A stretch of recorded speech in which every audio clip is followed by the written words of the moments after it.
योगेंद्र देव स्वामी द्वारा रचित योगसार ग्रंथराज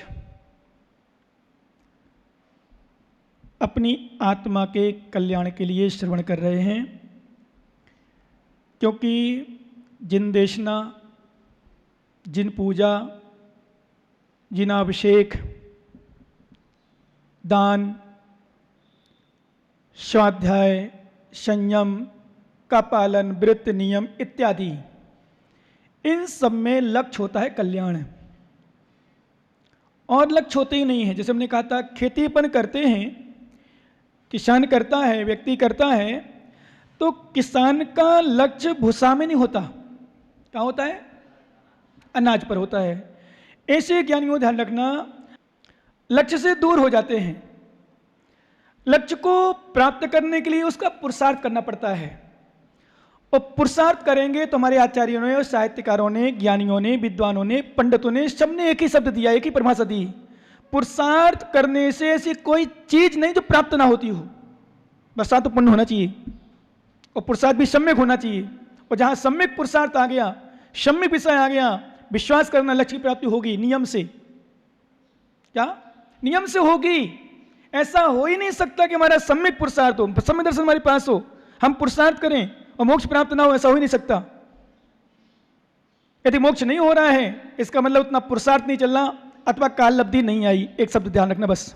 इसलिए हमारे आचार्य महाराज ने, कल योगेंद्र देव स्वामी ने स्पष्ट लिखा था, धंधे पर्याय शैल जगी, इस संपूर्ण जगत, सभी, चाहे श्रावक हो, चाहे साधु हो, चाहे योगी हो, चाहे भोगी हो, चाहे अपने अपने धंधे में, बस अंतर इतना है कि योगी अपने धंधे में है तो अपनी आत्मा के धंधे में है, तो वहां पर कहने का विषय गाथा रह ही नहीं गई। ये गाथा उनके लिए है ही नहीं, गाथा उनके लिए है जो धंधे मतलब संसार की क्रियाओं पड़े हैं, बाहरी क्रियाओं पड़े, मात्र बाहरी क्रिया में। कभी कभी हम लगता है, वास्तव में देखते हैं आप लोगों को, और मैं सही में मजदूरों को देखता हूं तो बहुत मुझे वेदना होती, बड़ी पीड़ा होती है। कितना दिन भर, मालूम कितना, वो लड़का तो छोटा, उसको 300 रुपये मात्र मिलते हैं। कितने?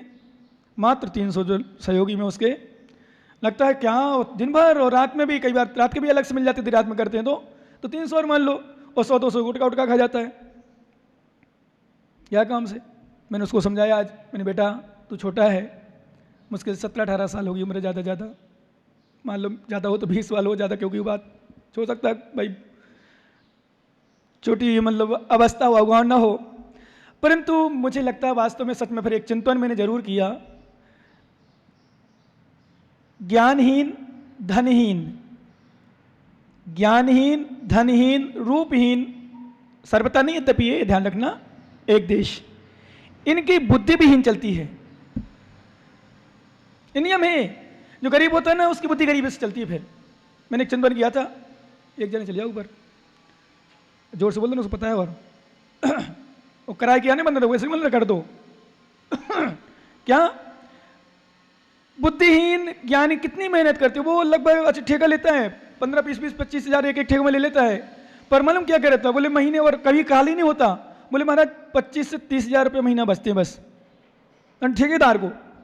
तो मुझे लगा कि वास्तव में क्या ये गरीब शराब पी रहे हैं, कहीं कुछ गलत काम में ले रहे हैं, कहीं मौज में उड़ा रहे हैं, कहीं कुछ में उड़ा रहे हैं। फिर मैंने चिंतन उसको तो नहीं कहा, अपने जैनियों जरूर कह देता हूँ कि ज्ञानी, जितने पैसों का तू गुटखा खा रहा है, थूक में उड़ा रहा है, यहाँ वहाँ बहा रहा है, इतने पैसा को इकट्ठा कर, कलेक्शन कर, उन पैसों को कलेक्शन करके मंदिर में, किसी प्रतिमा में, किसी वेदी में, शिखर में, छत्र में, चमर में, भामंडल में, अथवा किसी मुनिराज को आहार दान में लगा दे, तो वही थोड़ा सा दान तेरा बड़ वृक्ष के समान फलीभूत होगा, और तेरा कल्याण भी होगा।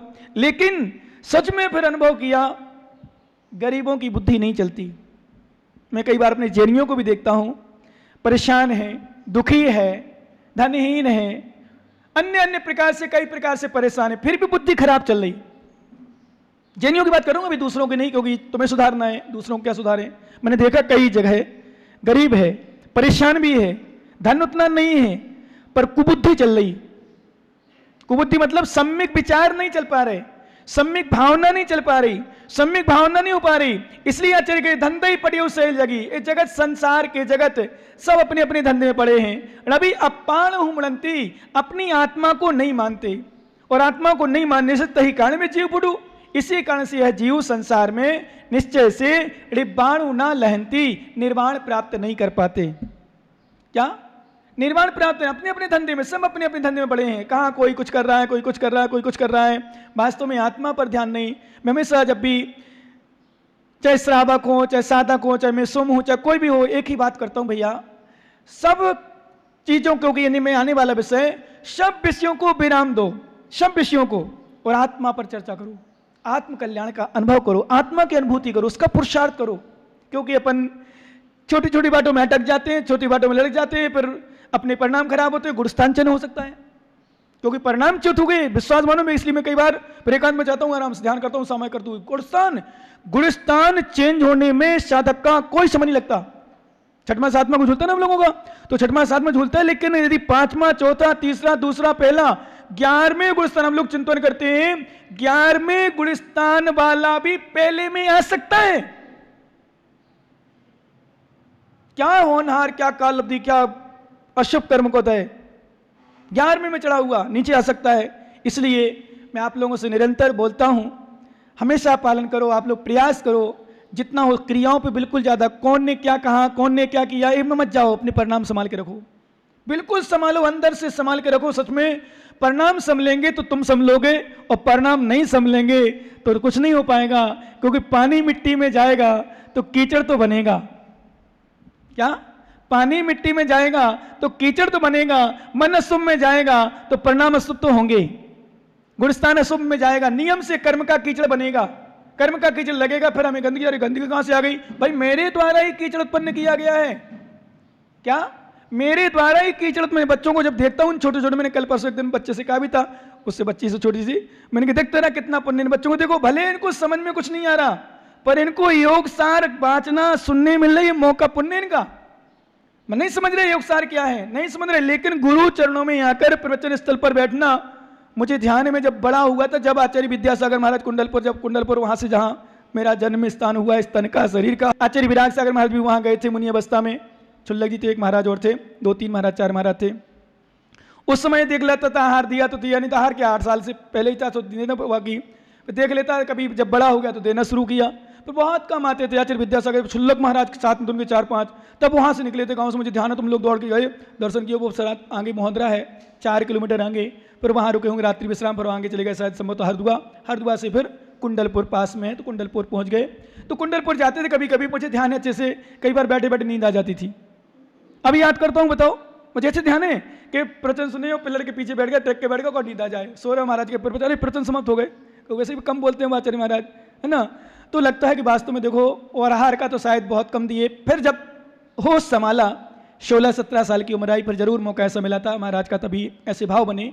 पर इन बच्चों को देखते लगता है कितना कितना पुण्य करके आए सच में, और ये संस्कार निरंतर बने रहें तो भविष्य में अच्छे दृढ़ हो सकते हैं, वो यही संस्कार हमारे केवल ज्ञान के कारण बन सकते हैं। क्या ये आज के याद ध्यान रखना, मैं हमेशा आप लोगों से कहता हूं, अच्छा क्रिया करते जाओ, तो करते जाओ पुरुषार्थ, सुनते जाओ जिनवाणी, करते जाओ स्वाध्याय, करते जाओ ध्यान, मेला फिरते जाओ, पूजा करते जाओ, ये तुम्हारा ज्ञान केवल ज्ञान कारण बनेगा, ये आराधना केवल ज्ञान कारण बनेगी, ये पूजा तुम्हारी केवल ज्ञान कारण बनेगी, जिनवाणी सुनना केवल ज्ञान कारण बनेगा। ध्यान रखना, जितना सुनते जाओ, क्या करते जाओ, पूजा करते जाओ, आराधना, बस निष्पक्ष भावना से करना। निष्पक्ष मतलब किसी प्रकार का पक्ष नहीं रखना, आकांक्षा नहीं रखना, इच्छा नहीं करना। पक्ष मतलब हमारे ये मिल जाए, वो मिल जाए, वो पक्ष मतलब आकांक्षा, किसी प्रकार की आकांक्षा नहीं, निकांक्षित भावना से।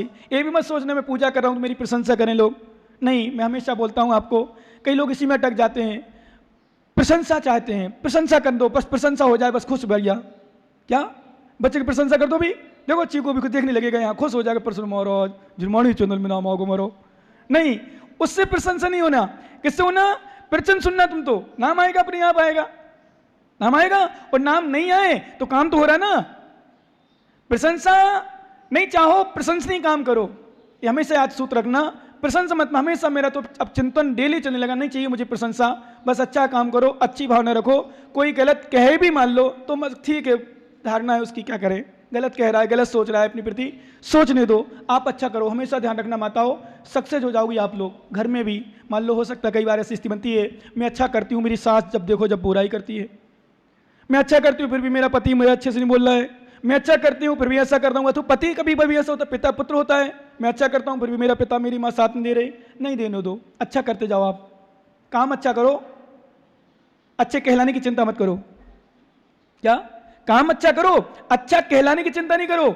विश्वास करना, पुष्प होता है ना, पुष्प सुगंध होती है तो भौरे पहुंचते हैं, सुगंध होती है तो भौरे पहुंचते हैं, माली ले आता है, पर सुगंध पुष्प ये नहीं कहता, पुष्प ये नहीं कहता कि मैं सुगंध फैला हूं, मेरे लेने नहीं आ रहे लोग, मेरी सुगंध नहीं कर रहे, मेरी नहीं, पुष्प बनू आप तो। जैसे अपन तीर्थंकर का ले जाएं, चंद्रप्रभु भगवान, पारसनाथ भगवान इत्यादि तीर्थंकर, जितने महान महान तीर्थंकर हुए, आदिनाथ भगवान कैलाश पर्वत से मोक्ष गए, उनको ढूंढ निकाला लोगों ने। चंद्रप्रभु भगवान ललितपुर से इतनी ऊंचे, जहां लोग अच्छे अच्छे लोग थक जाते हैं, चढ़ू कि नहीं चढ़ू, यहीं से महाराज एक ही भगवान तो है, नमोस्तु। कई लोग ढोक दे के अच्छे अच्छे नए लोग, ज्ञानी भी बबलू जैसे मुमुक्षु भाग आते हो कौन नीचे से, बोले चलो यार पैर अरे मना मत कर माता, इशारा मत किया कर मेरे सामने, जैसे यही कमी है। इसलिए मैं कई लोगों से बोलता हूं भाई ध्यान से सुना करो मेरे प्रवचन, मैं कुछ कहता हूं कुछ अर्थ निकालते हैं, जैसे जैसे मतलब ये नहीं, छोड़ देते होंगे लोग, छोड़ते मैंने देखा है अपनी आंखों से, आंखों से एक बात बता रहा हूं मैं, क्या आंखों देख, बिल्कुल जब प्रमाणिक होती, जब बात बताता हूं, अब तुम स्वीकार ना करो अग विषय है, स्वीकार नहीं करना यही सबसे बड़ी अज्ञानता है। मैं नहीं कहा कि आप जैसे मतलब छोड़ देते हो, आप जैसे बहुत सारे लोग आप नहीं छोड़ते हो तो क्या नहीं समझे, तो समझो अभी मेन विषय, ये माता मना कर रही थी इसलिए मैंने थोड़ा सा संबोधन किया। छोड़ देते हैं, और वास्तव में क्यों छोड़ते हैं, बोले एक ही टोंग छे, अब दर्शन तो सबके कर ही लेंगे, 23 तीर्थंकर यहीं से दर्शन, भगवान चंद्रप्रभु भगवान जय हो आपकी, यहीं से नमोस्तु, माँ को, माँ की श्रद्धा कौन है, हमारी शक्ति कौन है ना। तो कर लेते, करते हैं, छोड़ते हैं, करते हैं नहीं, ऐसा लोग करते हैं। तो कहने का अर्थ मेरा नहीं, भावना अच्छी रखो, श्रद्धा रखो। चंद्रप्रभु भगवान इतनी दूर पहुंच गए, लोगों ने खोज निकाला, पारसनाथ भगवान, तो कहने का अर्थ सुगंधित बनो, सुगंधित बनो, सुगंधित कहलाने की इच्छा मत करो।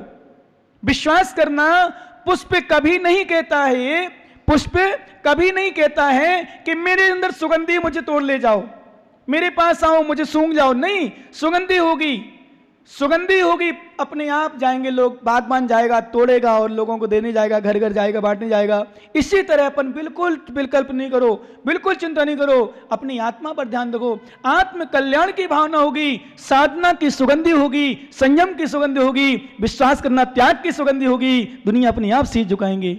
इसलिए गलत कहने वालों से बिल्कुल परवाह मत करो। हम भी, मैं ध्यान रखना ज्ञानी कमलेश, मैं तुम्हारी बुराई करूं, मैं तुम्हें गाली दूं, मैं तुम्हें अशुभ बोलूं, बिल्कुल चिंता मत करना।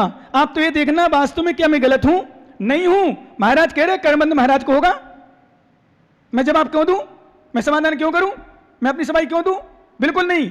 यदि मैं आपको गलत कह रहा हूं, इनका मतलब इनसे मत लेना सभी से है,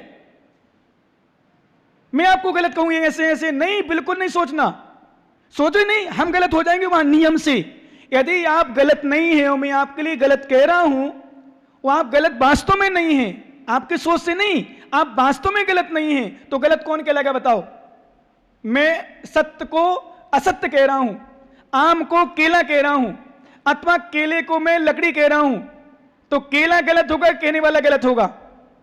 प्रश्न है मेरा, बोलो क्या नहीं हर्षोरा जी, केला गलत हो जाएगा, लकड़ी हो जाएगा क्या नहीं। इसलिए मेरे चलो सोच से प्रवचन सुनो तो समझो, बिल्कुल मत सुनो, मत कहो, बिल्कुल कुछ नहीं करो। कोई हमें केला कह, लकड़ी कह रहा है, लकड़ी हूं भाई, मैं जो हूं सो हूं, क्या इन सोच में आ जाओगे, विश्वास मनो कल्याण का मार्ग यहीं से चलता है। हमें कोई गलत कह रहा है, गलत कहने वालों कहने दो, हम यदि गलत नहीं है तो बिल्कुल चिंता मत करो। कभी भी आम ध्यान रखना, आम कभी पत्थर नहीं कहलाएगा, आम कभी पत्थर नहीं कहलाएगा। और पत्थर कहने वाला कह रहा है आम को, तो पत्थर दिल का है, उसको ज्ञान नहीं, अज्ञानी जड़ है। क्यों, एक गाथापन देख लो, बहुत सुंदर बात है, पर अपन चर्चा करते हैं। निकाल लो 53 नंबर गाथा, जल्दी सुनो, निकाल लो 53 नंबर। सत्य पदम तह ते बिजड़, अप्पा जेड़ मुड़ंती, तही कारण ये जीव फुडू,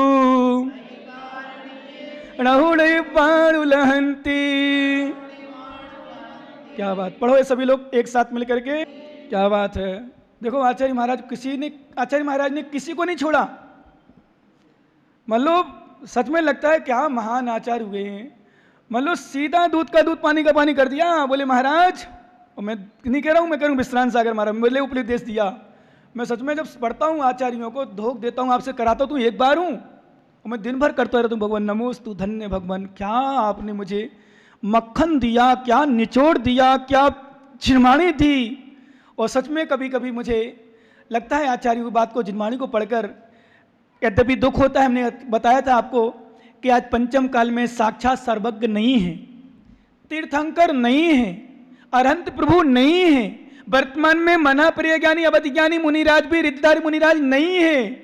लेकिन सौभाग्यशाली मानता हूं अपने आप को कि तीर्थंकर की वाणी जिनवाणी हमारे पास वर्तमान में है। वर्तमान में जिनवाणी साक्षात है। ध्यान रखना, ये अपना सौभाग्य समझना। और तुम्हें बता दूं, तुम्हारे लिए विशेष रूप से, हमारे लिए भी यद्यपि, क्योंकि हमारे लिए भी गुरु हैं सब मुनिराज,